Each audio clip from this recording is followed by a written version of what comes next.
Mardi 21 octobre 2015, bonjour à tous, nous sommes ensemble pour 2 heures d'émission. Au programme de ce morning, toujours aussi redoutable et controversé, la députée du parti arabe Balad, Khanin Zohabi, fait encore parler d'elle. Vous le verrez cette fois en comparant les soldats de Tsahal aux djihadistes de l'État islamique. Et puis reprise des pourparlers entre l'Iran et les grandes puissances en vue d'un accord définitif le 24 novembre sur le programme nucléaire de Téhéran. Des rumeurs d'avancées dans les discussions inquiètent Israël.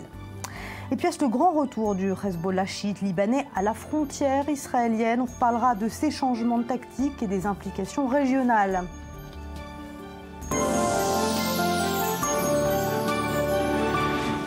Merci de nous rejoindre sur i24 News. Il est 8h01, l'heure d'accueillir Emmanuel Navon, professeur en relations internationales. Bonjour. Bonjour. Dror Even-Sapir, notre analyste politique, et Cyril Amar. Bonjour. On commence avec vous, Cyril. Et comme tous les matins, on va faire un peu les grands titres de la presse moyen-orientale, arabe et israélienne, à commencer avec les kiosques turcs. La politique ambiguë d'Ankara sur la question kurde nourrit des commentaires ce matin, Cyril. Oui, c'est l'éditorialiste Murat Yutkin qui tente d'y voir clair ce matin dans les colonnes du quotidien turc Hurriyet. Il faut dire que les jours se suivent et ne se ressemblent pas en Turquie. Pas plus tard que dimanche, le président turc Recep Tayyip Erdogan rejetait les appels, vous vous en souvenez, de la coalition anti-État islamique qui l'exhortait à fournir des armes aux combattants kurdes en Syrie.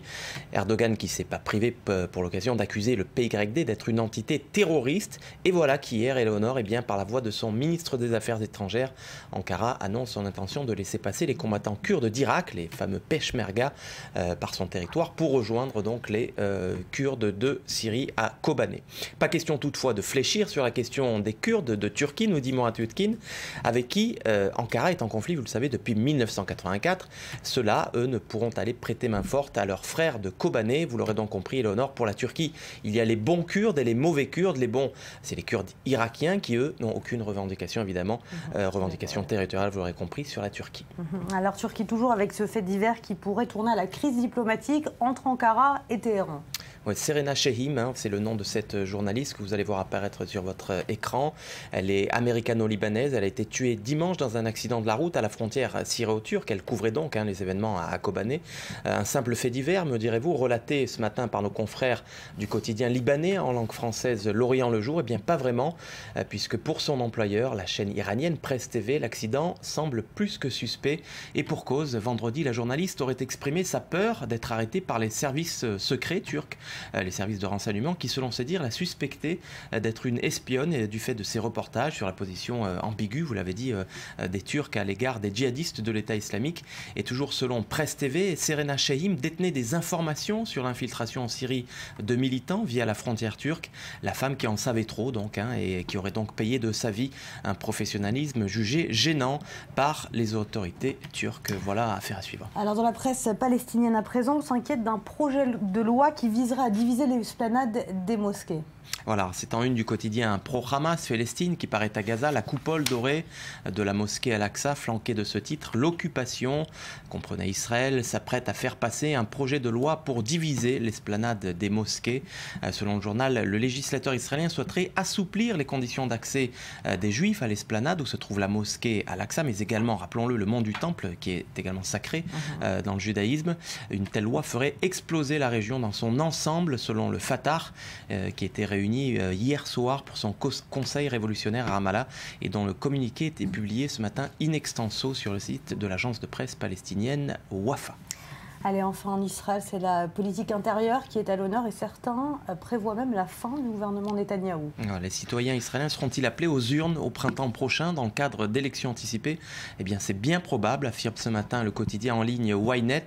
Le Premier ministre Netanyahou aurait mûrement réfléchi sa stratégie pour briguer un nouveau mandat.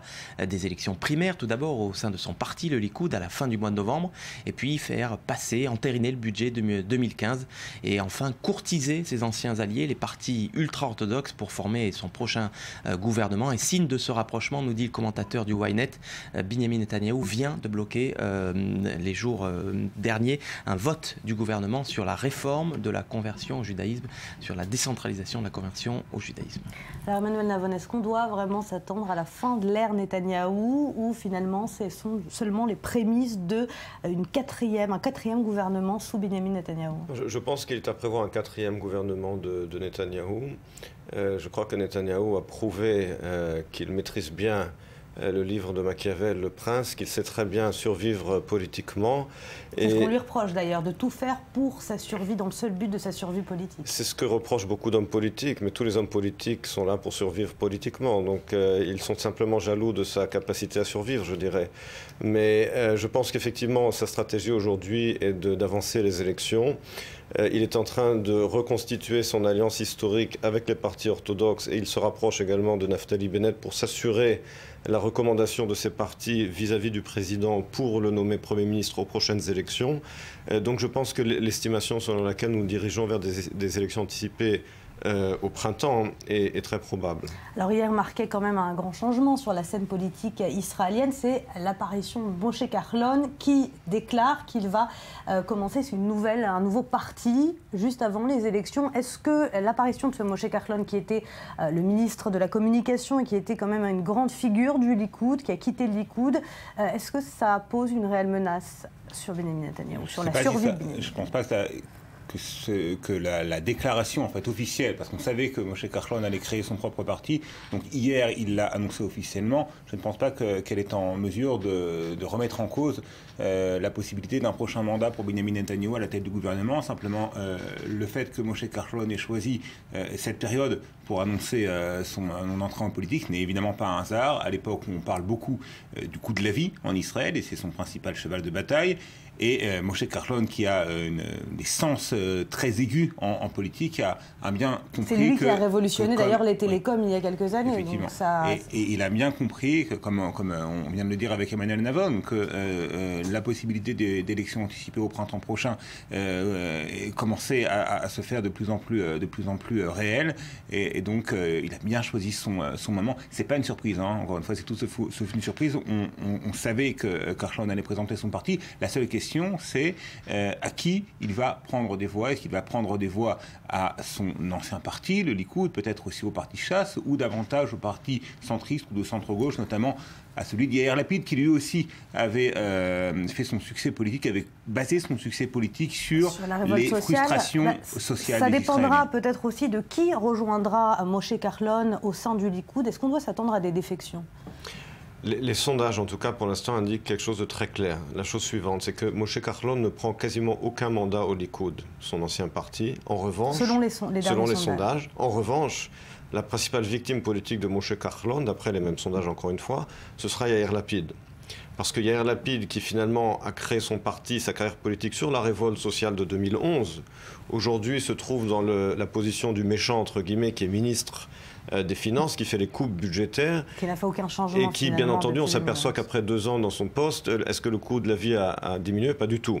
Et donc, il va y avoir une déception énorme vis-à-vis de Yair Lapid, et le principal bénéficiaire va être Moshe Kahlon. Et cela ne menace pas du tout, pour rebondir également sur ce qui vient d'être dit, les chances de Benjamin Netanyahou de constituer le prochain gouvernement, puisqu'il prendra Kahlon dans sa coalition. D'après les sondages, Kahlon aurait 6, 7, peut-être 10 députés. Donc il aura une position, il n'aura pas une capacité de vraiment faire une grosse pression sur le gouvernement, mais encore une fois, les voix, il les prendra sur Yair Lapid. Et je pense que c'est même une des raisons pour lesquelles Netanyahou veut avancer les élections, parce qu'il a absolument envie de se débarrasser le plus rapidement possible de Lapid, de le remplacer par Kahlon, ce qui pour lui sera une coalition beaucoup plus confortable. Alors justement, est-ce qu'il a ses chances, Moshe Kahlon? Il arrive un peu après la bataille, puisqu'on a déjà vu Yair Lapid faire de son cheval de bataille toute cette révolte sociale. Là encore, il s'appuie sur la révolte du Milki. Est-ce qu'il a des chances cette fois, Moshe Kahlon? Est-ce qu'il représente un nouvel espoir en Israël? D'après les sondages, il tournerait autour de 10 mandats. J'ai vu peu de sondages où il était à moins de 10 sièges. Je ne sais pas si Emmanuel Navon peut me dire, mais 10 mandats. Et 10 mandats aujourd'hui dans la configuration politique actuelle, c'est quelque chose d'assez considérable. C'est quelque chose qui pèse. Parce qu'aux prochaines élections, on aura 3, 4, voire 5 partis qui seront entre 10 et 15 sièges. le parti de Moshe Kahlon, mais également le parti de Naftali Bennett, qui lui en aura peut-être davantage, le parti travailliste, donc des partis de taille moyenne qui pourront chacun peut-être faire la différence. Et effectivement, Kahlon sera très probablement dans la prochaine coalition gouvernementale, dans le prochain gouvernement de Benyamin Netanyahou. Mais je pense que, étant donné tout de même l'usure du pouvoir dont est victime Benyamin Netanyahou, il n'est pas impossible tout de même que Kahlon prenne quelques voix à Benyamin Netanyahou et au Likoud, notamment dans l'électorat le plus traditionnel du Likoud, dans ce que l'on appelait auparavant le second Israël, les villes de développement, les quartiers pauvres, en général peuplés par les descendants des immigrants juifs du monde arabo-musulman. Alors on va passer à votre chronique, Dror Even-Sapir, mais avant on accueille Ali Waked. Bonjour. Vous êtes consultant pour i24 News et spécialiste en questions sur le monde arabe. Alors on va parler des déclarations, des dernières déclarations de la députée très controversée Hanine Zouabi, députée du parti Balad. Et pour nous parler de ce scandale un de plus provoqué par ces déclarations, Dror, on commence. Comment tout d'abord, la classe politique a-t-elle réagi? On va revenir sur ces déclarations d'abord, avant. Déjà, oui. Dernière provocation en date, madame ou mademoiselle Hanine Zouabi. Alors, on va peut-être voir un graphique, je ne sais pas si on n'est pas trop dans la société arabe qu'elle est encore mademoiselle à cet âge. Ça, c'est un point. Voilà, c'est un sujet un petit peu délicat. En tout cas, elle n'est pas mariée. Mais ce qu'a dit Hanine Zouabi plus sérieusement, au cours d'un entretien donné à un site internet israélien, c'est que les pilotes de chasse et les tankistes de l'armée israélienne étaient des pires terroristes que les djihadistes de l'État islamique, parce que des tanks et des avions de chasse tuent davantage de monde qu'un simple poignard, que le poignard avec lequel les djihadistes ont décapité sous les caméras leurs otages. Bon, c'est évidemment une comparaison qui n'a pas lieu d'être, on va pas s'attarder sur le fond du problème, mais ce qui est intéressant, c'est qu'on a un petit peu l'impression, concernant Hanine Zouabi, qu'à chaque déclaration, elle cherche davantage à provoquer, elle cherche davantage à susciter des réactions indignées dans la classe politique. Et ça marche, évidemment, elle provoque à chaque fois un nouveau buzz médiatique. Voilà. Et bien évidemment, elle y parvient. À cela, deux explications peut-être. Le parti Balad, qui est sa formation politique, sur lequel on va s'attarder plus tard, est un parti dont l'existence même, en fait, est menacée, puisque le seuil d'éligibilité à la Knesset a été rehaussé. Il est passé de 2 à 3,25%. Et c'était le Balad qui était visé. Augmenter le seuil d'éligibilité, c'est à 3,25%, a pour principal objectif, non avoué, mais de barrer la route au parti Balad. Maintenant, il est possible que le parti Balad s'associe avec un autre parti arabe et puisse tout de même être représenté à la prochaine Knesset. Et on vient de voir que les prochaines élections sont probablement pour bientôt.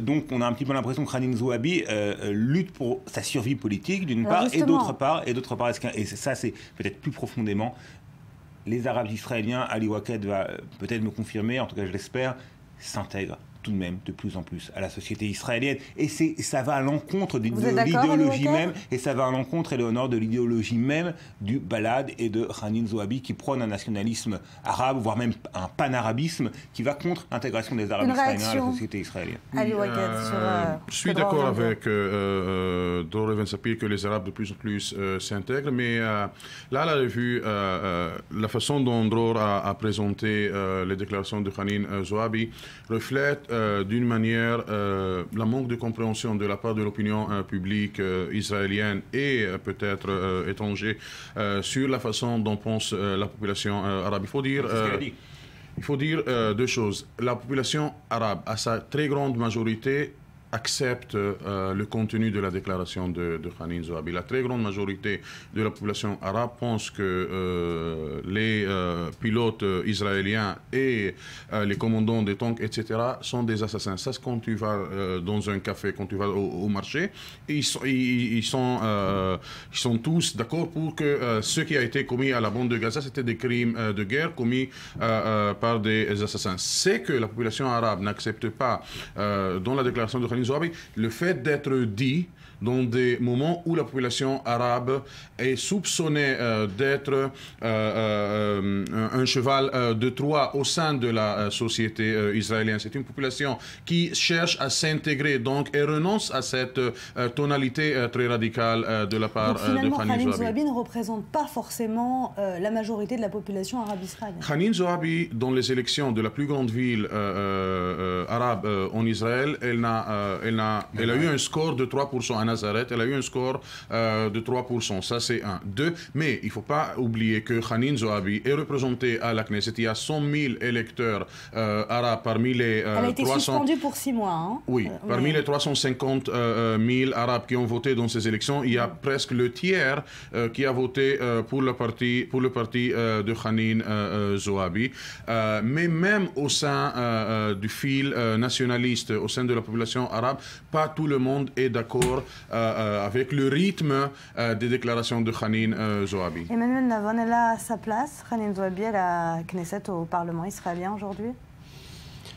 Je pense que toutes les opinions doivent pouvoir être exprimées dans une démocratie et que la démocratie, cela inclut d'entendre des choses insupportables, avec la limitation, bien entendu, de l'incitation à la haine, de l'incitation au meurtre, ce qui est illégal, et de collaboration avec l'ennemi en temps de guerre. Donc je pense que sur la question de l'expression d'opinions les plus absurdes ou les plus insupportables, cela fait partie de la démocratie, que ce soit de droite ou de gauche. Là où il y a un problème, c'est lorsque certains députés, et je vous rappelle que le parti Balad a été fondé par Azmi Bishara. On va y revenir d'ailleurs. On va y revenir. Et là, les questions, et Khalil Zouabi a participé en 2009 ou 2010, je ne sais plus, à la fameuse flottille. Et il y a là quelque chose de très très problématique. Donc je pense qu'il faut distinguer encore une fois entre l'expression d'opinion, même insupportable, qu'il faut tolérer dans une démocratie, cela fait partie de la démocratie, il faut bien le dire, et l'incitation à la haine et la collaboration avec l'ennemi en temps de guerre. Ce sont deux choses différentes. Et c'est d'ailleurs ce que beaucoup lui reprochent dans la politique israélienne. Comment justement a réagi la classe politique à ces déclarations? Bien évidemment, Khalil Zouabi, quelque part, a obtenu ce qu'elle voulait, à savoir une levée de bois vert dans la classe politique israélienne. De gauche et droite confondues. Par exemple, le député Itzik Shmouly du Parti travailliste a rappelé le principe de la liberté d'expression, mais il a déclaré que les propos de Khalil Zouabi n'étaient que provocation haineuse à l'encontre d'Israël. À droite, on va un peu plus loin dans la condamnation. Par exemple, le député Dani Danon du Likoud considère que la place de Khalil Zouabi est derrière les barreaux. Faina Kirschenbaum, numéro 2 du parti de Avigdor Lieberman, qui prépare une loi pour tenter d'expulser Khalil Zouabi de la Knesset, a déclaré que le temps de Khalil Zouabi en tant qu'ambassadrice du Hamas à la Knesset israélienne était compté, que ses jours étaient comptés, que bientôt elle sera expulsée de la Knesset et qu'elle perdra son immunité parlementaire. Donc la députée Kirschenbaum menace de poursuites judiciaires Madame Zouabi, donc et bien évidemment des réactions tout à fait virulentes. Et on a un petit peu l'impression que, je ne vais pas comparer bien évidemment, mais que Khalil Zouabi et le Balad et puis certains éléments de la classe politique israélienne, notamment autour d'Avigdor Lieberman, se livrent régulièrement à un jeu de déclarations mutuelles tout à fait virulentes pour se renforcer politiquement mutuellement, parce qu'une partie du succès politique de Khalil Zouabi et de Balad auprès d'une partie de l'électorat arabe israélien est due à la menace réelle ou non, ressentie par les Arabes israéliens vis-à-vis d'Avigdor Lieberman, et inversement. Avigdor Lieberman aussi, il faut le dire, a construit une partie de son succès politique sur l'indignation suscitée par les déclarations de certains députés arabes au sein d'une partie de l'électorat israélien. Est-ce qu'on peut imaginer l'expulsion de Khalil Zouabi de la Knesset? Est-ce que c'est souhaitable? Alors, il y a ce dont j'ai parlé tout à l'heure, à la fois à savoir la hausse du seuil d'éligibilité de 2 à 3,25%. Si le seuil d'éligibilité aux dernières élections avait été de 3,25%, le Balad ne serait pas représenté aujourd'hui à la Knesset et Khalil Zouabi serait une simple citoyenne et pas une députée. Mais le parti Balad est en train de rechercher des alliances, avec notamment le parti ou la liste Ra'am Tal menée par Ahmad Tibi, et il est fort possible que ces deux formations se présentent une liste commune aux prochaines élections, ce qui pourrait d'ailleurs renforcer cette tendance, parce que cette unité et Ali Waqed va sans doute le confirmer, plaît au sein de l'électorat arabe israélien. Et donc l'effet obtenu sera un petit peu contraire à celui qui avait été imaginé par les concepteurs de cette loi. Et en plus, Elinor, sanctionner Hanin Zohabi pour ses déclarations, c'est sanctionner quelques dizaines de milliers d'électeurs et sanctionner une bonne partie de la population arabe qui compte aujourd'hui en Israël 1,7 million de citoyens, plus que 20% de la population, qui pensent de la même manière dont Hanin Zohabi pense. Donc c'est une question délicate et elle remonte de la sphère politique. C'est quand même une incitation à la haine, ces propos. Mais si on sanctionne Hanin Zohabi, pourquoi on ne sanctionne pas tous les gens qui, à la rue, tous les Arabes qui pensent de la manière dont pense Hanin Zohabi? Donc c'est une question au-delà de Hanin Zohabi. Et à mon avis, on considère ce qu'a dit Hanin Zohabi comme une provocation, mais c'est ce que pense Hanin Zohabi, ce que se pense une bonne partie de la population arabe. Donc est-ce qu'on considère cette population arabe qu'elle est provocatrice, qu'elle veut provoquer l'opinion publique israélienne? Ça, ce que pense la majorité des Arabes en Israël. La question, c'est comment est-ce que l'État essaye de faire de sorte que la population arabe soit de plus en plus intégrée et qu'elle a de moins en moins intérêt à faire issus des ses rangs des membres de Knesset de la taille de Hanin Zohabi. Alors j'aimerais qu'on parle également du parti de Hanin Zohabi. Il s'agit du parti Balad qui est souvent au cœur de scandales en Israël et puis qui suscite quasi unanimement à gauche et à droite beaucoup de réactions, beaucoup de critiques. Le ministre israélien des Affaires étrangères Lieberman a qualifié le parti de groupe terroriste qu'il fallait évincer à tout prix du Parlement israélien. Il le qualifie même de branche armée du Hamas. Qu'est-ce que vous en pensez, Emmanuel Navon? Est-ce que du rapport entre ces partis arabes israéliens et du Hamas, est-ce qu'effectivement il s'agit de partis qu'il faudra évincer du Parlement israélien? Vous savez, je pense qu'il y a de la part de beaucoup de politiciens en Israël de la démagogie et que finalement, aussi bien Hanin Zohabi que d'autres hommes politiques, dont Lieberman, il faut bien le dire, jouent de ces provocations pour leur propre gain politique. Il y a là un véritable problème, un comportement irresponsable de démagogie. Et sur le plan... Démocratiquement, c'est dangereux d'ailleurs de s'exprimer de cette façon et de dire que de se baser sur des déclarations pour vouloir évincer un parti de la Knesset, du Parlement israélien. C'est irresponsable, c'est dangereux, mais je pense qu'encore une fois, il y a là un comportement irresponsable avant tout de gens comme Zohabi. Parce que son capital politique, elle le crée comment? Justement avec ces déclarations provocatrices. Alors que qu'est-ce qu'elle fait dans les faits pour faire avancer la cause du niveau de vie, de la qualité de vie de la population qu'elle représente? La preuve, comme l'a dit Ali Waqed, elle a obtenu 3% à Nazareth. Pourquoi? Parce que la population elle-même sait très bien qu'elle ne fait rien pour eux. Tout ce que fait Zohabi, ce sont des déclarations pour gagner des likes sur sa page Facebook. Et ça, c'est irresponsable. Et là, je pense qu'il y a... Et il ne faut pas oublier non plus que lorsque Hanin Zohabi ou d'autres députés arabes font ces déclarations, on oublie qu'Israël est le seul pays de la région où des députés arabes ont cette liberté d'expression. Parce que si elle avait dit quelque chose de similaire contre son gouvernement en Syrie, en Irak ou au Liban, vous imaginez ce qui lui serait advenu. Donc il y a quand même un paradoxe, une hypocrisie énorme de députés arabes qui tiennent un discours contre Israël, alors qu'Israël est le seul pays de la région qui leur donne heureusement d'ailleurs, et je suis fier de cela, cette liberté d'expression, mais ils vont trop loin souvent, lorsque cela va justement, comme on l'a vu, Balad. Ses rapports avec Bachar el-Assad à l'époque, je vous rappelle qu'Azmi Bishara est allé le rendre visite, la collaboration avec le Hezbollah, là il y a une ligne rouge entre liberté d'expression et collaboration avec des ennemis. On parle beaucoup de liberté d'expression et des provocations de Hanin Zohabi ou d'autres députés du parti Balad, mais on va revenir sur ce voyage au Qatar, c'était cet été. Hanin Zohabi, accompagné par 2 autres députés du parti Balad, se rendent au Qatar. Quel était l'objectif d'abord de ce voyage au Qatar?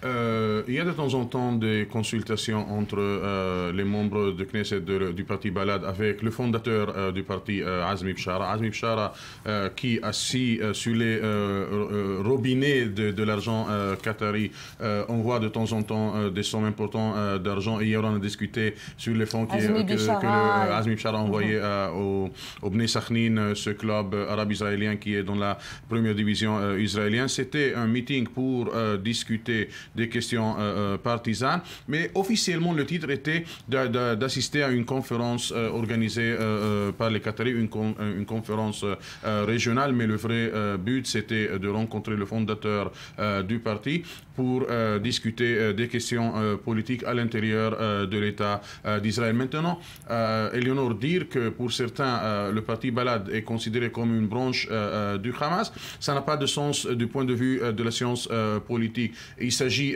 des nationalistes chrétiens et arabes, alors que le Hamas est un parti qui nie le nationalisme. Le Hamas appartient à la confrérie musulmane qui ne voit pas de rôle pour le nationalisme arabe et pour lequel les chrétiens doivent payer un certain taxe pour être acceptés dans ce monde des musulmans. Quel est le lien quand même entre ce parti Balad et le Qatar, et quel rôle joue Azmi Bishara dans cette relation, si vous voulez, Qatar-Balad? Azmi Bishara est l'instituteur officiel du prince actuel, du roi actuel du Qatar, déjà quand sa mère le préparait pour prendre la place de son père. Donc on peut dire que celui qui a formé le prince Tamim, c'est notre membre de Knesset, Azmi Bishara. Azmi Bishara est l'homme qui a la plus grande influence sur Tamim. Les frères musulmans d'ailleurs accusent Azmi Bishara d'essayer de prendre le Qatar plutôt vers le pan-arabisme et le nationalisme arabe que pour l'idéologie islamique des frères musulmans. Et d'ailleurs, il y a Al Jazeera qui est la branche médiatique du Qatar colorée par l'islam politique, et Azmi Bishara est en train ces jours-là de fonder une chaîne de télévision financée par le Qatari, Al-Arabi Al-Jadid, le nouveau arabe, qui aura une couleur plutôt nationaliste. Alors, Emmanuel Navon, qu'est-ce qu'on doit penser de cette prise de parti un peu du Qatar dans la politique interne israélienne finalement, puisque cette rencontre entre un parti israélien, arabe israélien, et le Qatar, c'est une menace? D'abord, Balad qui est considéré le parti politique le plus riche au sein du milieu arabe. Et d'ailleurs, Azmi Bishara, qui avait créé Balad en 1995, si je ne m'abuse, est chrétien, ne l'oublions pas. Et il a commencé sa carrière politique comme il était communiste. C'était un laïc, un chrétien laïc communiste qui aujourd'hui est financé par le Qatar islamiste qui soutient les mouvements islamistes au Moyen-Orient. Donc il est là. On ne peut pas manquer de noter l'ironie. Donc je pense que venant d'un ancien communiste, je ne sais pas s'il se dit toujours communiste aujourd'hui, chrétien, qui finalement aujourd'hui est devenu un intellectuel de cour dans un pays islamiste qui soutient les mouvements islamistes du Proche-Orient, il y a quelque chose d'assez... il y a quelque chose de... Ces enfants, ils ont des noms musulmans. Oui, mais il y a quelque chose de très opportuniste chez Azmi Bishara. Parce que vous savez, Azmi Bishara aussi tient un double discours sur la question du nationalisme, par exemple. Lorsqu'il était encore en Israël et qu'il s'opposait à Israël comme État-nation juive, il disait parce que je m'oppose au nationalisme. Et 2 lignes plus tard, il disait mais moi je suis un nationaliste arabe.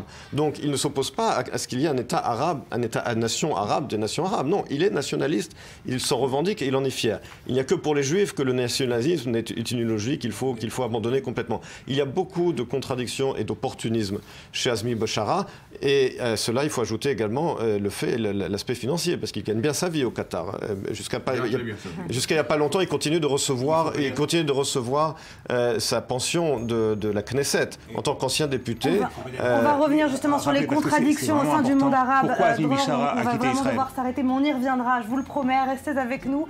On parle dans un instant du programme nucléaire de Téhéran et des négociations qui ont repris entre les grandes puissances et l'Iran. On y revient dans quelques instants, mais avant, un court journal.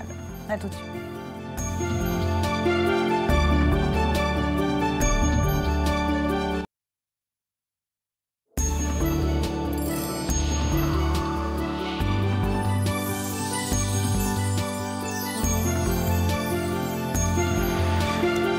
De retour sur le plateau du Morning, il est 8h42 à Tel Aviv et nous sommes toujours le mardi 21 octobre 2014 en compagnie d'Ali Waket, consultant. Bonjour Ali, consultant E24 News et expert en questions sur le monde arabe, et Emmanuel Navon, professeur de relations internationales. Vous êtes toujours avec nous.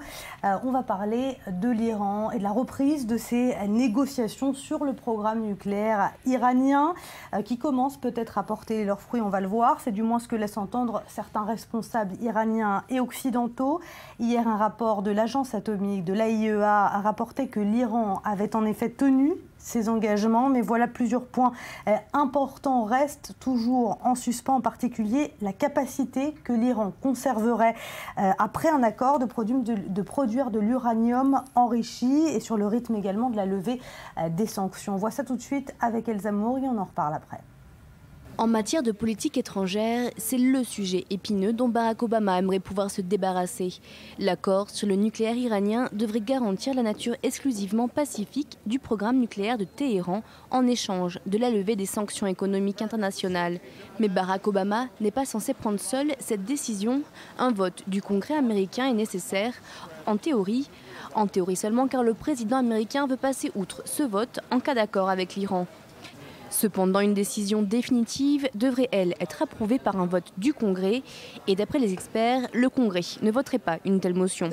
Les discussions entre l'Iran et le groupe des 5+1 sont au point mort, mais devraient reprendre mercredi et jeudi à Vienne, avec pour objectif la signature d'un accord final avant le 24 novembre. Le Premier ministre israélien a rappelé dimanche le danger encouru par Israël si l'Iran développait son programme nucléaire. Israël maintient sa ligne, pas d'accord est une solution préférable à un mauvais accord. Aujourd'hui, nous faisons face au danger d'un accord des grandes puissances qui maintiendrait l'Iran comme pays du seuil nucléaire, avec des milliers de centrifugeuses grâce auxquelles l'Iran pourrait rapidement produire le matériel nécessaire à l'arme nucléaire. C'est une menace pour le monde entier, mais avant tout c'est une menace pour Israël. Et cette menace est beaucoup plus grave pour nous tous que la menace de l'État islamique.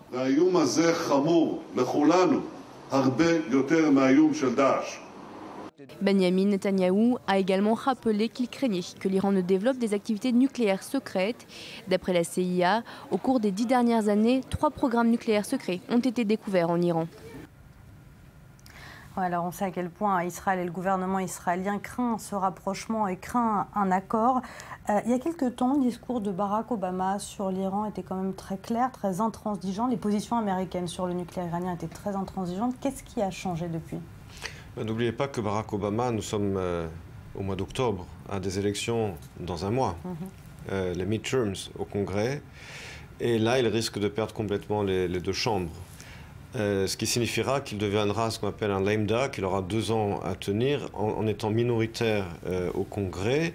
Et il sait que les élections qui s'approchent, il doit y arriver en essayant de montrer des résultats sur l'Iran. C'est-à-dire que s'il n'arrive pas à un accord avec l'Iran, cela améliorera encore plus la chance des Républicains d'avoir une majorité. Oui, mais d'un autre côté, on dit qu'il pourrait parvenir à un accord avec l'Iran, un accord non officiel, mais un accord quand même sans l'accord du Congrès. On sait quand même que beaucoup dans le Congrès sont opposés à un accord avec l'Iran. Mais justement, s'il veut essayer de maintenir en tout cas une certaine majorité des démocrates, cela l'aidera beaucoup s'il arrive à convaincre l'électorat américain qu'il a obtenu quelque chose de substantiel vis-à-vis de l'Iran. Donc c'est pour ça qu'aujourd'hui il est pressé d'arriver à quelque chose qui pourrait en tout cas présenter comme un accord sérieux avec l'Iran. Je pense que cela très clairement fait partie de ses calculs politiques. Alors est-ce que Washington croit vraiment aujourd'hui que l'Iran pourrait renoncer en quelque sorte à ses ambitions nucléaires en disant bon bah voilà, on a d'autres priorités, l'État islamique, le Ebola, finalement le programme nucléaire de Téhéran c'est plus une priorité américaine? À l'heure actuelle, ce n'est plus la première priorité. Et à votre question, Elinor, je ne sais pas si l'administration américaine croit, mais elle veut croire qu'un accord avec l'Iran est possible. J'ai discuté hier avec un journaliste saoudien très proche de la famille royale qui a dit que les services secrets saoudiens sentent que les Américains sont prêts à tout prix même conclure un accord avec les Iraniens et même les partenaires européens dans ces négociations. Ils veulent voir ce dossier conclu pour se consacrer à la lutte anti-djihadiste, à la lutte anti-État islamique. Et c'est d'ailleurs le point qui permet à l'Iran d'essayer de manœuvrer entre la lutte internationale anti-État islamique et sa volonté de conserver une certaine capacité nucléaire. Et d'ailleurs, même au sein des négociateurs occidentaux, quand l'Allemagne se dit prêt à discuter un éventuel programme nucléaire d'ordre civil de la part de l'Iran, et les Iraniens qui sont déterminés à faire partie de cette famille nucléaire. Maintenant, au sein des on sent quand même déjà une certaine flexibilité en général dans la communauté internationale autour du nucléaire iranien. Mais qu'est-ce que ça veut dire un État presque nucléaire. Qu'est-ce que ça veut dire être au seuil du nucléaire, mais ne pas réellement être une puissance nucléaire? Cela signifie avoir la technologie nucléaire civile et la capacité d'en faire une bombe dans un laps de temps très très réduit, de l'ordre de quelques semaines, voire de moins de quelques mois.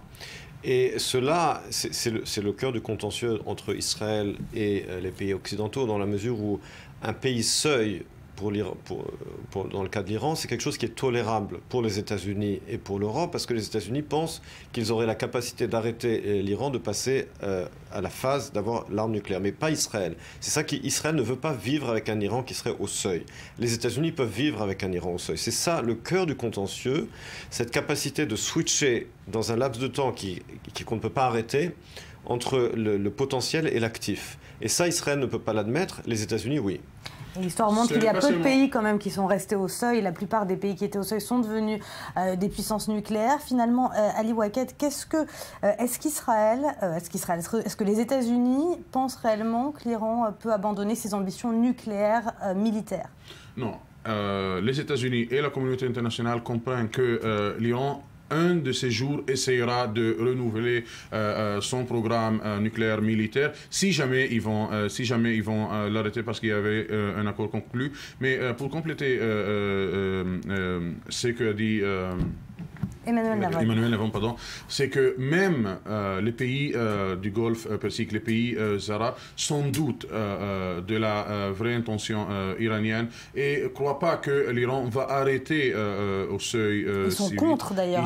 Ils sont contre un accord. C'est pour cela Benjamin Netanyahu a parlé de nouveaux horizons entre Israël et les pays arabes, des intérêts face à l'Iran, des intérêts face à l'islam politique. Mais la vérité, c'est qu'il y a une pression de la part des lobbies industriels, de la part des lobbies économiques au sein des pays occidentaux, sur les gouvernements occidentaux, d'essayer d'arriver à un accord qui permettra à ces firmes occidentales de renouveler leur commerce avec l'Iran. Et on sait que l'Europe, elle n'est pas dans son meilleur état économique et cette pression, il trouve de l'attention auprès de certains gouvernements. Quand l'Allemagne, un très grand ami d'Israël, se dit prêt à discuter un éventuel programme nucléaire civil iranien, ça reflète, à mon avis, l'intention internationale de voir ce dossier conclu.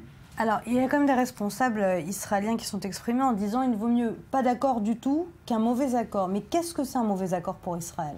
Comme je l'ai dit, un mauvais accord, c'est un accord qui permet à l'Iran d'arriver à l'état seuil, d'arriver au stade d'état seuil nucléaire. C'est en fait l'accord qui est en train d'être conclu, l'accord auquel Netanyahou s'est opposé aussi longtemps.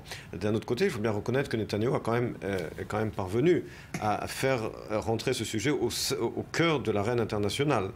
Donc il y a là quand même un acquis de son... Est-ce qu'il réussit encore à convaincre? Justement, on a l'impression que ces arguments ne sont plus vraiment valables aujourd'hui, en tout cas. Non, je pense qu'il a réussi à faire entrer ce dossier vraiment au cœur des débats internationaux, mais il n'a pas réussi, bien entendu, à convaincre les États-Unis et les Européens d'adopter la position israélienne qui est pas d'État seuil. Parce qu'il faut bien comprendre que, encore une fois, les relations internationales, ce sont des intérêts. L'intérêt d'Israël n'est pas celui des États-Unis ou de l'Europe là-dessus. Les États-Unis et l'Europe ont des intérêts économiques avec l'Iran, il faut bien le reconnaître. Donc ils sont prêts à vivre avec un Iran seuil et à reprendre, parce que ces sanctions, elles portent également atteinte aux intérêts économiques de l'Occident. Donc Israël doit bien comprendre que ces intérêts ne sont pas identiques à ceux des grandes puissances. Aujourd'hui, l'intérêt numéro un quand même des États-Unis et de la communauté internationale, c'est la lutte contre Daesh. Est-ce que c'est finalement cette lutte contre l'État islamique qui a réhabilité l'Iran au sein de la communauté internationale?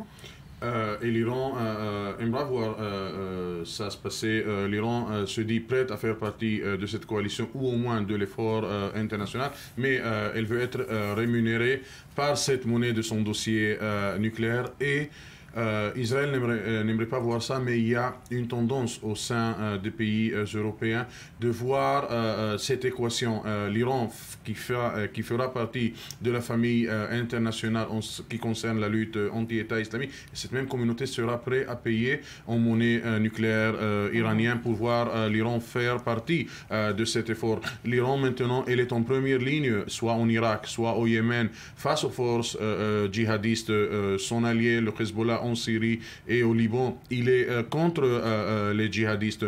Maintenant, est-ce que la pression israélienne et saoudienne au sein du Congrès, le lobbying qui est fait auprès des pays européens fera de sorte que la décision internationale penchera vers ces soucis? À mon avis, tous les signes prouvent que la communauté internationale veut presque à tout prix conclure un accord avec l'Iran pour se libérer. Et on verra ça d'ailleurs le 24 novembre, la date butoir. On va tout de suite passer à justement la lutte contre l'État islamique. Les États-Unis ont salué hier la décision de la Turquie de laisser passer des combattants kurdes irakiens. On en parlait justement en première partie d'émission pour aller défendre la ville de Kobané assiégée par l'État islamique. On voit tout de suite ce reportage de Joseph Emmanuel.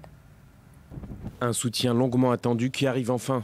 La Turquie a annoncé ce lundi ouvrir son territoire aux combattants kurdes d'Irak qui souhaitent atteindre Kobané, assiégé par les djihadistes depuis mi-septembre. Cette annonce intervient quelques heures après que les États-Unis ont procédé à un premier largage d'armes et de munitions destinés aux forces kurdes. 2 éléments de taille dans la guerre défensive que livrent les combattants Peshmerga à l'État islamique, qui voient ainsi leur espoir de victoire renforcé.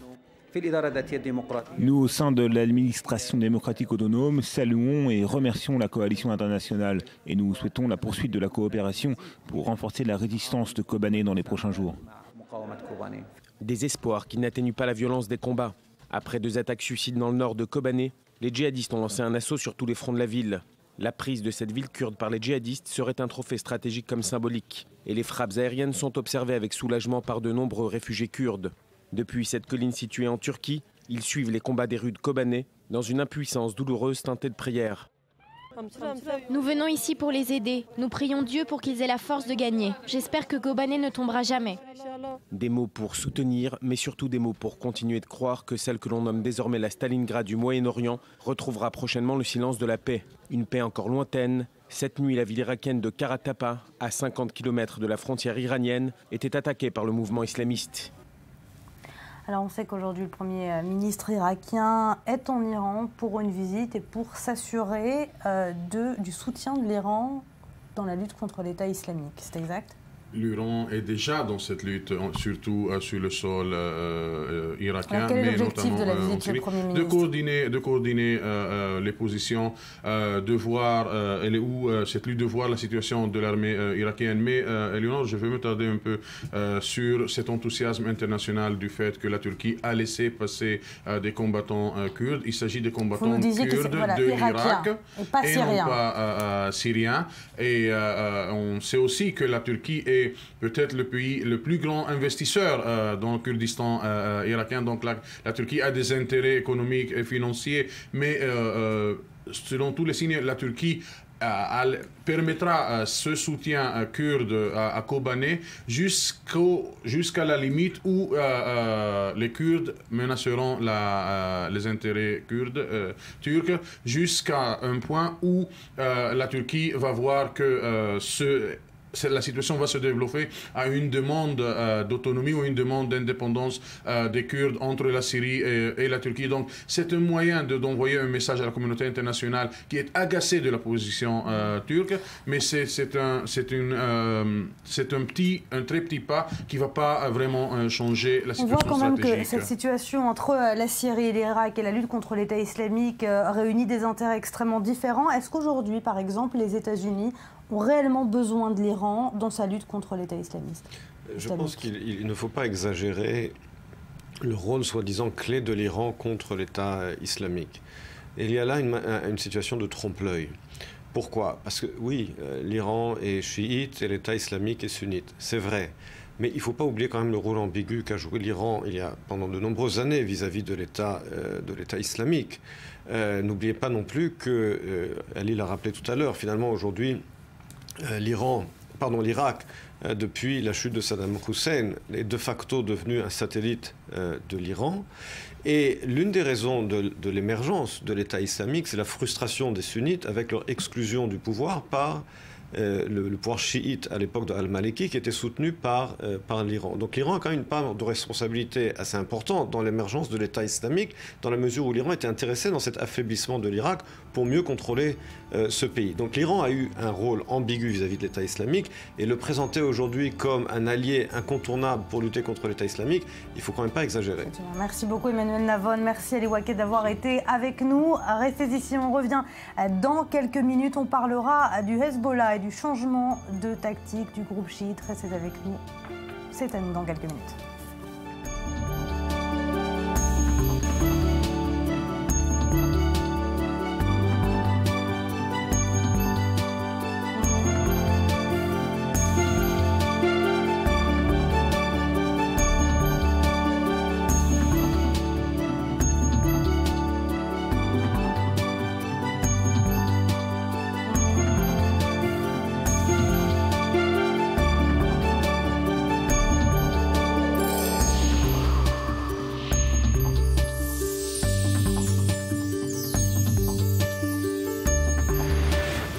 De retour sur le plateau du Morning, on accueille Cyril Amar une nouvelle fois. Bonjour Cyril. Et Betsabé Salem. Et on va parler tout de suite de la réapparition du Hezbollah et à la frontière israélienne. Un changement de tactique dont on va analyser les causes et les conséquences avec vous. Cyril, ces opérations ont été menées en violation du cessez-le-feu de 2006. Voilà, Léonore, au sein de l'establishment militaire, le paradigme qui règne depuis la seconde guerre du Liban en 2006, eh bien, c'est que le coup dur infligé au Hezbollah pendant la guerre le dissuade le mouvement chiite libanais de vouloir se frotter une nouvelle fois à l'armée israélienne. Alors c'est un pronostic qui a été renforcé ces dernières années, vous le savez, par l'implication du mouvement chiite dans le conflit syrien aux côtés du régime de Bachar al-Assad. Donc jusque très récemment, Éléonore, on estimait, à juste titre certainement à Jérusalem, que le parti de Dieu n'oserait pas ouvrir un nouveau front face à Israël. Sauf que les derniers incidents, vous l'avez mentionné, les derniers incidents à la frontière israélo-libanaise pourraient bien conduire Tsahal, l'armée israélienne, à revoir sa copie. Regardez, le 14 mars dernier, une patrouille israélienne était la cible d'une attaque du Hezbollah. C'était près des fermes de Sheba, un secteur controversé, un secteur disputé entre Israël et le Liban. Pas de blessés dans les rangs de Tsahal. Et puis en septembre dernier, des miliciens, des membres du Hezbollah sont filmés par les caméras des drones israéliens en train de recueillir des informations sur les patrouilles de Tsahal à la frontière. Et puis l'incident le plus récent, vous vous en souvenez, c'était le 7 octobre dernier. 2 démineurs israéliens étaient blessés dans l'explosion d'un engin explosif. C'était une nouvelle fois dans le secteur de Sheba. Donc un renouvellement des opérations militaires du Hezbollah durant l'année 2014. Donc c'est clairement une violation de ce cessez-le-feu de 2006. C'est tout à fait exact, puisque la résolution 1701 des Nations Unies, qui avait, je vous le rappelle, mis fin à la seconde guerre du Liban en 2006, elle interdit la présence des forces paramilitaires au sud de la rivière Litanie, donc pas de force militaire, pas celle du Hezbollah évidemment, au sud de cette frontière naturelle, si vous voulez, où en deçà de laquelle le mouvement chiite libanais avait l'habitude de mener ses attaques contre l'État hébreu. Alors c'est un changement de tactique qui a été confirmé par un article paru le 8 octobre dernier, donc au lendemain de l'attaque du Hezbollah contre les patrouilles israéliennes, un article qui est paru donc au Liban dans les colonnes d'un quotidien proche du Hezbollah. Il s'agit du quotidien Al-Akhbar. Et bien que nous dit cet article, que le Hezbollah a donc repris ses opérations militaires au sud de la rivière Litanie, et donc c'est un retour à la situation qui prévalait donc à la veille de la confrontation armée avec l'armée israélienne en été 2006. Alors c'est un changement de tactique qui viserait, selon le journal, à lancer un avertissement à Israël, qui est accusé par le Hezbollah d'aider les djihadistes d'Al-Nosra, mais également d'autres groupes sunnites radicaux à élargir le front vers le Liban à partir du plateau du Golan syrien, un secteur sur lequel évidemment les djihadistes, vous le savez, sont très bien implantés. On va justement en parler avec Yves Mamou, qui est spécialiste du Hezbollah et auteur du livre Hezbollah, dernier acte, aux éditions Plein Jour. Bonjour, merci d'être avec nous. Alors, s'agit-il selon vous d'incidents isolés ou est-ce qu'on assiste à un réel changement stratégique du groupe chiite ? Oui, bonjour. Réel changement stratégique, je ne sais pas, mais je crois qu'il faut pour bien comprendre la raison de ce renouveau des hostilités vis-à-vis d'Israël, il faut repositionner le Hezbollah dans le contexte libanais. Il faut savoir que depuis 2 ans, donc, comme tout le monde le sait, le Hezbollah ne combat pas contre Israël, mais contre d'autres musulmans en Syrie et aussi en Irak. Ça a entraîné un changement d'image extrêmement profond dans l'opinion publique arabe. Le Hezbollah passait pour un champion de la lutte pour la libération de la Palestine et il est devenu aujourd'hui un tueur de musulmans et de frères musulmans et de sunnites, d'Al-Qaïda, etc. Donc le Hezbollah est aujourd'hui perçu dans le contexte des affrontements entre sunnites et chiites. Et au Liban, cela entraîne des tensions extrêmement fortes. Au sein de la communauté, oui. Est-ce que justement le Hezbollah a les capacités, même la volonté de vouloir montrer qu'il combat sur les 2 fronts, le front syrien toujours et puis le front israélien à nouveau? Je pense qu'il s'agit d'opérations de communication à destination de la communauté chiite parce que depuis 2 ans, il y a les soldats sunnites rentrent toutes les semaines dans des sacs en plastique. Les soldats chiites, rentrent toutes les semaines dans des sacs en plastique. Ils sont enterrés avec des grandes cérémonies et c'est très difficile d'expliquer pour le Hezbollah aux familles chiites du sud Liban que leurs enfants qui ont été tués par d'autres musulmans sont partis en Syrie pour libérer la Palestine. Donc il y a des tensions aujourd'hui extrêmement fortes au sein de la communauté chiite vis-à-vis du Hezbollah parce que personne ne comprend son engagement dans les conflits intermusulmans. D'autre part, il y a aussi des tensions extrêmement fortes chez les sunnites libanais parce que le fait que le Hezbollah combat aujourd'hui des Arabes en Syrie, des Arabes sunnites, les jeunes sunnites de Tripoli ou de Beyrouth se sentent eux-mêmes agressés et ont l'impression que c'est eux que le Hezbollah combat quand il va tuer d'autres musulmans en Syrie. Alors donc, le Hezbollah est souvent perçu comme le bras armé de l'Iran au Liban. Faut-il voir justement dans ce regain de tension un signe, un message de la part de l'Iran? Mais je pense que c'est une raison secondaire. Je ne vois pas personnellement, on pourrait penser que les discussions sur le nucléaire iranien peuvent inciter l'Iran à réactiver le conflit entre le Hezbollah et Israël. Mais très franchement, j'ai l'impression que ça ne ferait qu'ajouter à la confusion qui est déjà extrêmement grande au Moyen-Orient. Donc ça me paraît au contraire, le regain de tension entre Israël et le Hezbollah aujourd'hui me paraissent liés intrinsèquement à la situation libanaise qui est, comme le Liban, comme vous le savez, c'est un foyer de tension communautaire. Ces tensions n'aspirent qu'à une chose, c'est à s'exprimer. Donc, il suffirait d'une étincelle pour qu'une guerre civile se redéclenche, et c'est la dernière chose dont le Hezbollah a besoin aujourd'hui. Donc, il restaure son image de combattant pro-israélien en multipliant les agressions contre Israël, mais en agissant de telle façon qu'aucune de ces agressions ne soit suffisamment forte pour déclencher un vrai conflit. Merci beaucoup Yves Mamou pour ces explications. Merci d'avoir répondu à nos questions. On reste au Liban avec vous, Betsabé. C'est le premier de vos clics. Exactement. Alors le Liban qui est éclipsé justement par les événements qui se déroulent en Syrie. C'est ce qu'écrit RFI ce matin. Et pourtant, il y a aussi au Liban un front qui est décisif. Un front qui se situe bien sûr entre le Liban et la Syrie, dans les montagnes, sur une zone d'environ 70 km. C'est là que les combattants se sont retranchés après leur défaite d'Ersal, c'est en août dernier, leur défaite contre l'armée libanaise, et c'est là qu'ils ont monté carrément des infrastructures militaires entre les dépôts d'armes, de munitions, les hôpitaux, et c'est depuis cette zone aussi que les djihadistes multiplient leurs attaques, multiplient aussi leurs tentatives d'infiltration, une menace latente, nous explique RFI, sans compter que ces incidents s'accompagnent d'une campagne de propagande insistant les soldats sunnites libanais à déserter l'armée. Et ça marche. On voit d'ailleurs les déserteurs annoncer sur Internet toujours les mêmes arguments qui les ont poussés à déserter l'armée. L'armée humilierait les sunnites. Il faut lutter contre l'hégémonie de l'Iran, l'hégémonie du Hezbollah. Des conditions en tout cas qui seraient dangereuses pour l'unité nationale. C'est ce que souligne RFI. Ouais, qui a réussi à l'État islamique. Et justement, les djihadistes qui sont accueillis les bras ouverts au Danemark. Exactement. Alors c'est un accueil en tout cas relativement chaleureux. Des djihadistes qui rentrent au pays. C'est ce que que nous raconte ce matin le Washington Post, alors que dans les autres pays, ces jeunes seraient plutôt interdits de retour, voire emprisonnés. Eh bien, le Danemark a choisi une autre approche, notamment dans la ville côtière d'Aarhus. Et pourtant, le Danemark, c'est le pays qui proportionnellement à sa population, a envoyé le plus de ressortissants qui sont devenus djihadistes. Alors concrètement, les repentis se voient offrir un soutien psychologique, une aide à reprendre leurs études, une aide à être réintégrés professionnellement.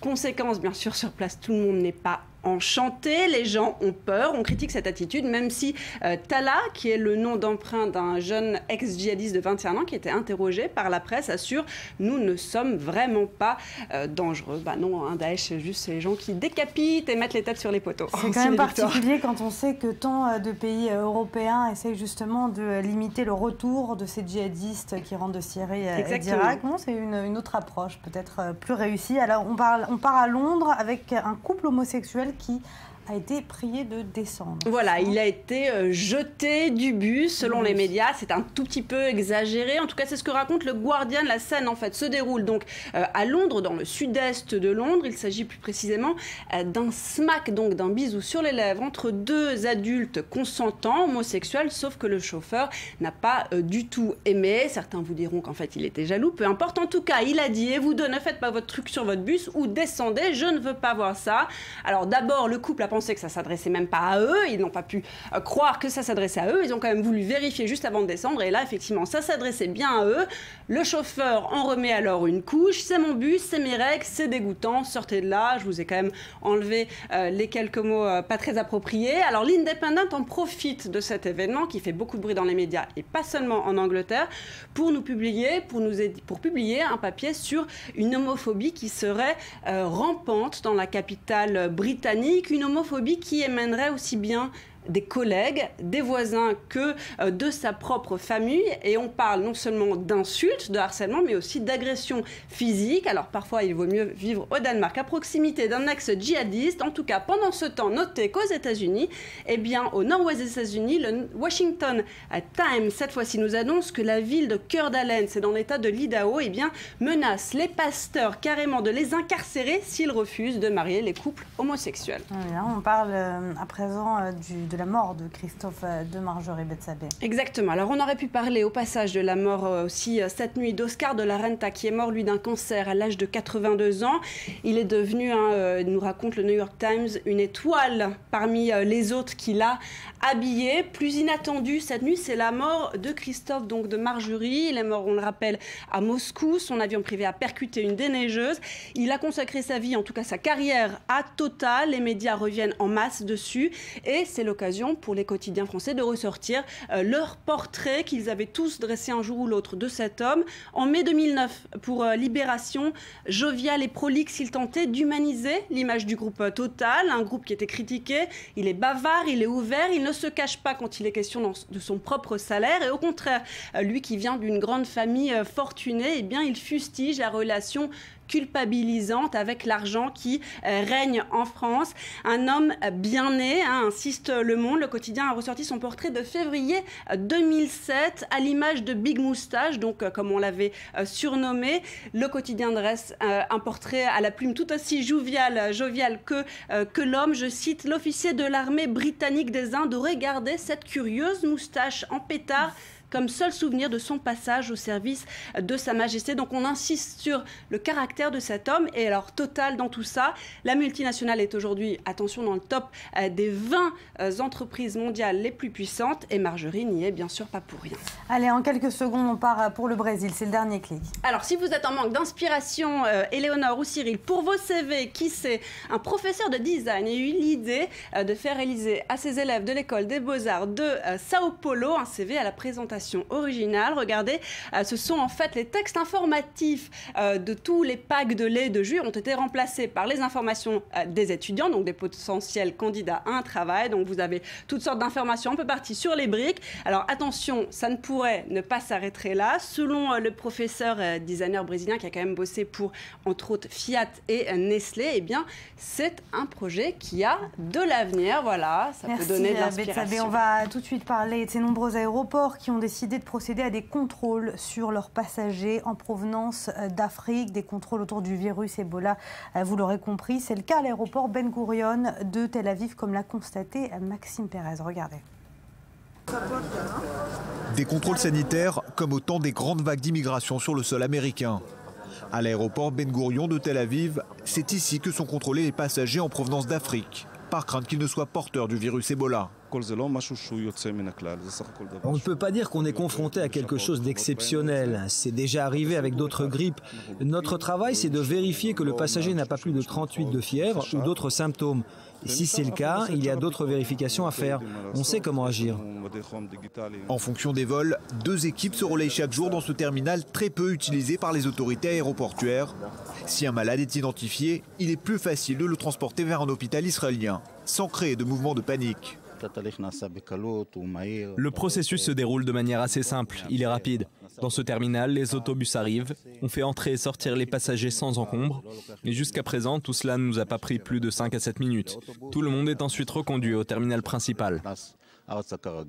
Ces passagers arrivent du Caire, où beaucoup ont fait escale après un séjour sur le continent africain.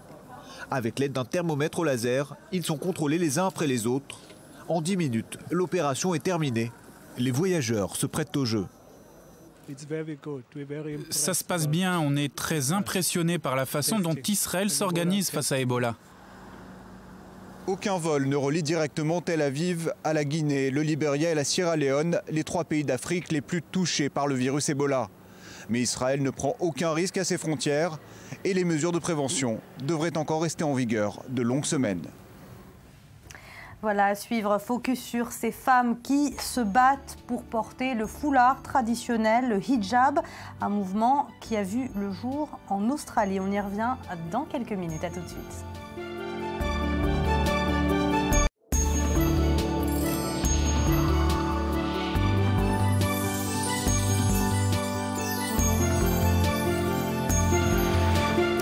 Retour sur le plateau du Morning. Bienvenue à vous si vous venez de nous rejoindre. C'est un paradoxe. La baisse spectaculaire du prix du pétrole ininterrompu depuis 3 mois aurait de quoi réjouir. Au contraire, la plupart des économistes, vous allez le voir, s'en inquiètent. On en parle avec vous aujourd'hui. Betsabé Salem, bonjour. Bonjour. Baisse de 30% depuis l'été. C'est un mouvement spectaculaire, Betsabé. Exactement. Alors, comment se fait-il que le prix du baril est autant baissé? Alors, on a plusieurs causes. Bien sûr, l'Irak, déjà, qui a compensé bien sûr l'offensive des djihadistes et la peur de leur invasion par une augmentation de la production. Les États-Unis, eux, ont extrait près de 9 millions de barils par jour la semaine dernière, un record depuis 1985 grâce au pétrole schiste de Dakota. Et même s'ils n'exportent pas, les États-Unis, le fait qu'ils réduisent leur dépendance ferme les débouchés des autres pays producteurs de pétrole. Il y a le retour aussi de la Libye qui fournit environ 800 000 barils de pétrole par jour, sans compter que les pays de l'OPEP n'arrivent pas à se mettre d'accord, d'autant qu'ils devraient commencer à penser à fermer les vannes afin de faire remonter les cours du pétrole. Prenez par exemple l'Arabie Saoudite qui n'est pas du tout d'accord, elle préfère écouler son volume et préserver ainsi sa part de marché. Alors on peut penser aussi, comme certains analystes, et ça perce pas mal dans la presse, à une volonté marquée par l'axe Riyad-Washington de maintenir des prix bas afin de gêner les autres producteurs. Et on pense bien sûr à l'Iran et la Russie. Selon la presse chinoise d'ailleurs, l'administration américaine et les Saoudiens comptent ainsi réduire les cours pétroliers jusqu'à 50 ou 60 $ le baril pour faire pression sur la Russie et sur l'Iran. Alors les compagnies ne sont pas encore inquiètes, mais elles suivent de près l'évolution du prix du pétrole. Le président de l'Union française des industries pétrolières, Jean-Louis Chilansky, explique si le brut venait à chuter autour de 75 $ le baril, alors on entrerait dans une zone à risque et l'exploitation de nombreux gisements ne serait alors plus du tout rentable. En effet, à 80 $ le baril, la rentabilité des puits est radicalement balayée. Or, un seuil Ce seuil a déjà été atteint dans certaines régions, comme à Alberta, au Canada. Alors, la question qu'on doit se poser, c'est à qui profite cette baisse du pétrole? Alors, vous avez par exemple comme bénéficiaires en France les automobilistes, les conducteurs ces dernières semaines qui ont vu vraiment cette baisse concrètement à la pompe. Inversement, vous avez les grands perdants. L'une des principales victimes, c'est la Russie qui produit quelques 9 millions de barils de pétrole par jour. L'Arabie Saoudite, 90% de son budget dépend des recettes pétrolières. D'ailleurs, le prince Al-Walid Ben Talal a écrit une lettre ouverte à son ministre du pétrole qui n'a toujours pas donc baissé la production pour faire remonter le cours. Ça va commencer à peser si ça continue. Merci Betsabé. On va tout de suite rejoindre par téléphone Philippe Sébil Lopez, dirigeant du cabinet d'expertise géopolitique Géopolia et auteur de Géopolitique du pétrole, paru chez Armand Collin. Bonjour, merci d'être avec nous ce matin. Est-ce que vous voyez aussi dans cette baisse du pétrole une volonté des États-Unis et de l'Arabie Saoudite peut-être de mettre des bâtons dans les roues de Moscou et de Téhéran? On parle même de complot. Oui, écoutez, la théorie du complot, c'est un vieux schéma. Bon, il se trouve que, à mon avis, dans la situation actuelle des cours mondiaux du brut, il n'y a pas de complot. Il y a simplement une offre pétrolière mondiale qui est satisfaisante, très, très nettement satisfaisante, et donc les prix baissent. Maintenant, jusqu'à quel point peuvent-ils baisser? C'est une autre question. Parce que comme c'était dit tout à l'heure, à partir d'un certain prix, certains gisements sont plus rentables, et donc inévitablement il y a un rattrapage. Alors quelles conséquences justement à cette baisse des prix? Y a-t-il des risques pour la Russie et pour l'Iran par exemple? Alors, après, pour différents pays, évidemment, ça pose beaucoup de problèmes. Bon, la Russie, c'est clair. Simplement, la Russie a quand même des fonds souverains. Il ne faut pas oublier que les cours du brut n'ont jamais été aussi hauts, y compris après la crise de 2008, qui a ça a légèrement baissé, mais c'est très vite remonté.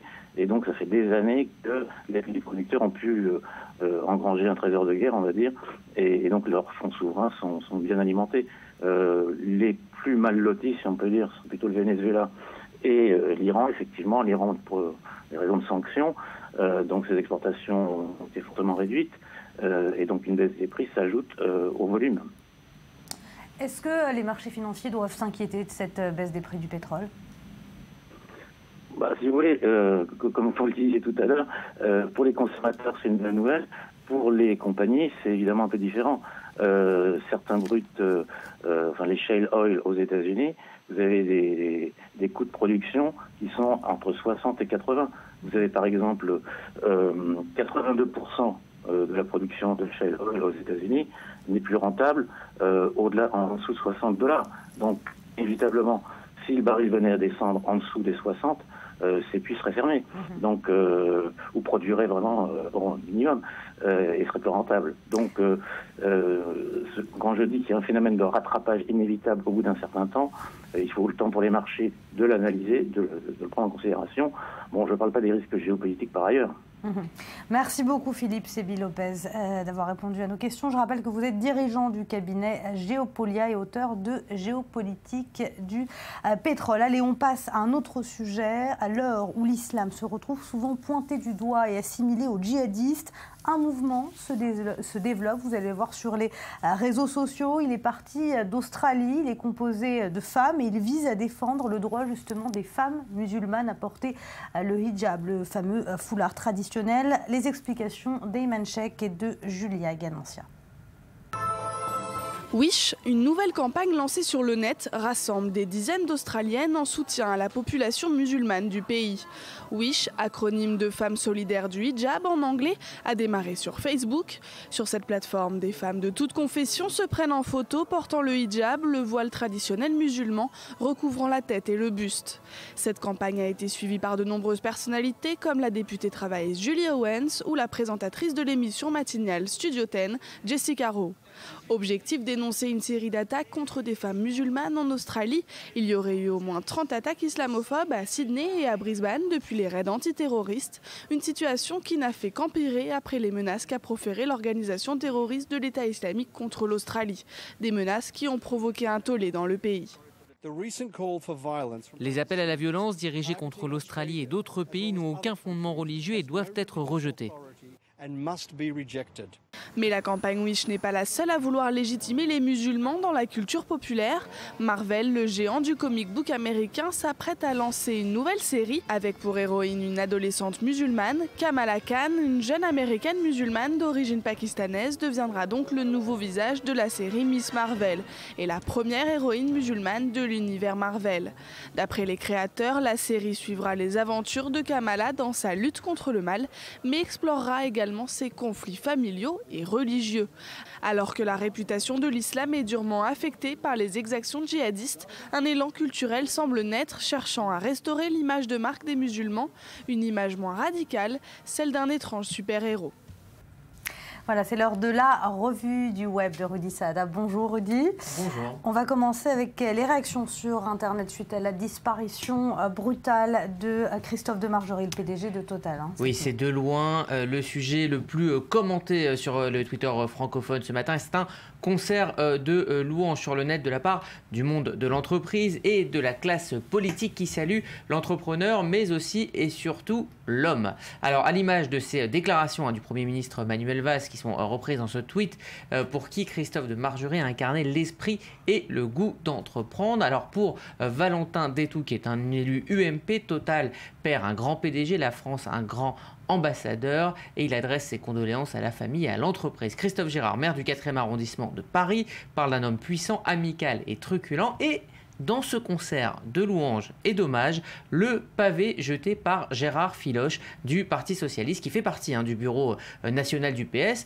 et on le sait très à gauche, il tweet ceci, vous allez le voir, de Margerie est mort, la famille Tétinger est en deuil, les grands féodaux sont touchés, ils sont fragiles, le successeur nous volera-t-il moins? Évidemment, les réactions à ce tweet sont nombreuses, et cela sonne un peu comme une épine dans le pied du gouvernement. Et puis pour finir, Éléonore, avec un peu de finesse, Ingrid Zerbib remarque le peu de vannes sur Twitter à propos de la mort de Christophe de Margerie, de la décence. Oui, une blague un peu de mauvais goût.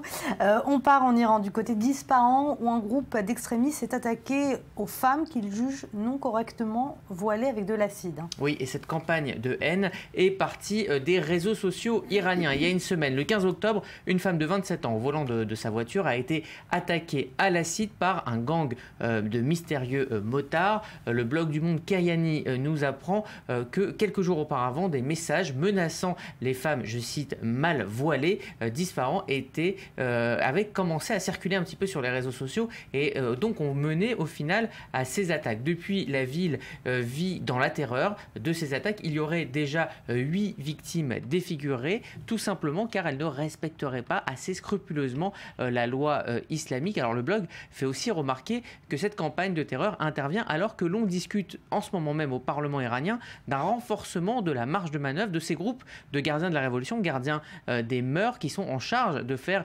respecter la charia. Par exemple, si cette loi passe, les femmes jugées mal voilées seraient d'abord obligées d'assister à des cours sur les bonnes mœurs, et en cas de récidive, elles auraient une amende d'à peu près 250 €. Donc c'est à suivre, et sur Internet, on commence un petit peu à se mobiliser, à voir ces visages de femmes défigurées. Donc ces groupes ne sont pas punis par le gouvernement. La CID sont des groupes qui ne sont pas des gardiens de la révolution, qui le jettent.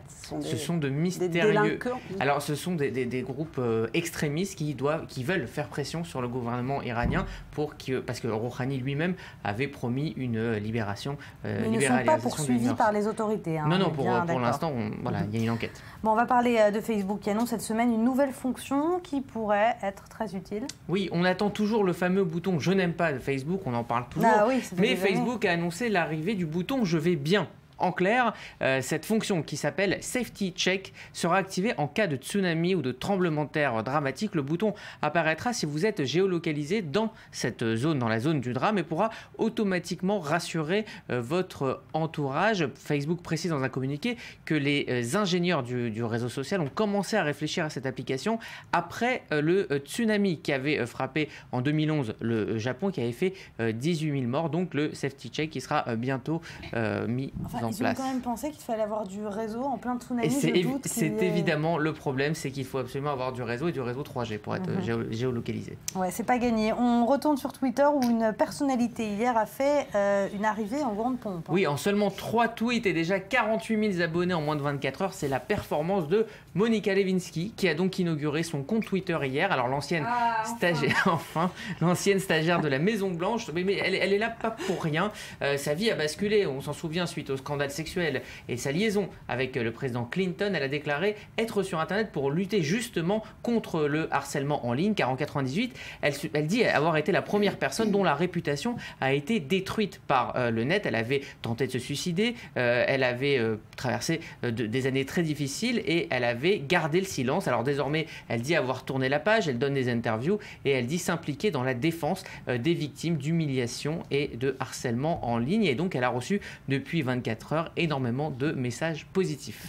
Allez, on va finir avec un best-of des meilleures astuces pour faire la sieste à 7 heures, c'est plutôt utile. Oui, alors l'automne s'installe, les jours raccourcissent et on a un petit peu tous sommeil. Alors, le site américain BuzzFeed a décidé de nous aider en publiant un top des meilleures astuces pour faire la sieste sur son lieu de travail. Est-ce qu'on peut faire la sieste en travaillant? Alors justement, vous allez voir, on va commencer avec le mode très discret, ni vu ni connu, pour faire la sieste tout en gardant les yeux ouverts. Alors, Eleonore Betsabé, c'est pour vous. Sur cette image, Morgan Freeman nous montre qu'on peut être à l'antenne, mais faire la sieste quand même. Il suffit en fait tout simplement d'avoir un bon binôme. Alors, si vous travaillez dans un magasin de jouets, il ne vous reste plus qu'à vous fondre un petit peu dans le décor comme cette jeune femme qui profite donc du rayon nounours. Et mon préféré, mais là il faut avoir vraiment très sommeil, c'est cette sieste de cet homme qui fait partie du personnel de piste dans le réacteur même de l'avion. Si l'avion se met à démarrer, ça va être un petit peu compliqué. D'ailleurs, Betsabé, je vous ai vu un peu assoupi ce matin en préparant votre revue de presse. Hein. Je vous apporterai du café les prochaines fois. En bonus, une vidéo mignonne. Oui, un premier cri d'un enfant, c'est très mignon, mais le premier cri d'un chien, c'est aussi mignon. Un chien qui essaye d'aboyer. Il a fait plus de 3,5 millions de vues sur le web. On va la regarder, un peu de mignon pour finir ce morning.